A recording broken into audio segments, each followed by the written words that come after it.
Santhal, also spelled as Santal, literally means a calm, peaceful man. Santa means calm and Ala means man. In the Santhali, also spelled as Santali language. Santhals are the third largest scheduled tribe community in India after Gonds and village. The Santhali population is mostly distributed in Jharkhand, Odisha, and West Bengal. The BJP's presidential election candidate Droupadi Murmu's home district is Mayurbhanj, is one of the districts having dense concentration of the Santhali people. So, who are Santhals? The Odisha government's website for Bhubaneswar-based Scheduled Caste and Scheduled Tribes Research and Training Institute gives a detailed account of the life of the Santhali people from prehistoric times. The Santhals were a nomadic stock before they chose to settle in the Chotangpur plateau. By the end of the 18th century, they had concentrated in the Santhal paragans of Jharkhand, earlier Bihar. From there, they migrated to Odisha and West Bengal. Let's talk about literacy rate.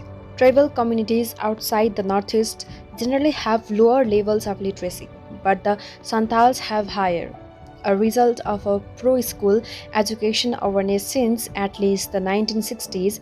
Literacy rate compared to other tribals in Odisha, Jharkhand, and West Bengal.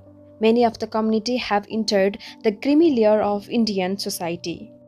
For example, Jharkhand Chief Minister Hemant Soren is a Santhal. The Incumbent Comptroller and Auditor General of India, CAGI, Girish Chandra Murmu, who was the first LT governor of the Union Territory of Jammu and Kashmir, is also a Santhal.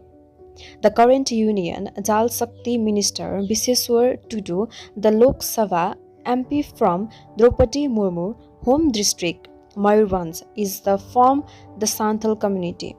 Some news reporters quoted their community leaders storming the nominations of Droupadi Murmu as the ruling party presidential election candidate as a golden era for Santhals in the country. Despite their social upliftment, the Santhals are usually connected to their roots. They are nature worshippers and could be seen paying obsequies at Jahar, scared groups in their village. Their traditional dress includes dhoti and gamcha for men and a short check sari, usually blue and green, for women who generally put on tattoos. Now let's talk about an interesting topic is about marriage. Various forms of marriage are accepted in the Santhal society, including elopement, widow remarriage, levirate, forced, rare, and the one in which a man is made to marry the woman he has impregnated. Divorce is not a taboo in the Santhal society. Either of the couple could divorce the other. A man can divorce his wife if she is proven to be a witch or does not obey his command or goes to her parents' home frequently disregarding his interest. A woman can divorce her husband if he fails to provide for her or if she wants to marry another man. In the latter case, the man who marries the woman must pay the bride price and other expenses to her former husband. If a man divorces his wife, the village council fixes a compensation that he must pay to his wife. There are certain unique rules that expecting Santhal parents have to follow. The husband does not kill an animal or takes part in the funeral when the wife is pregnant.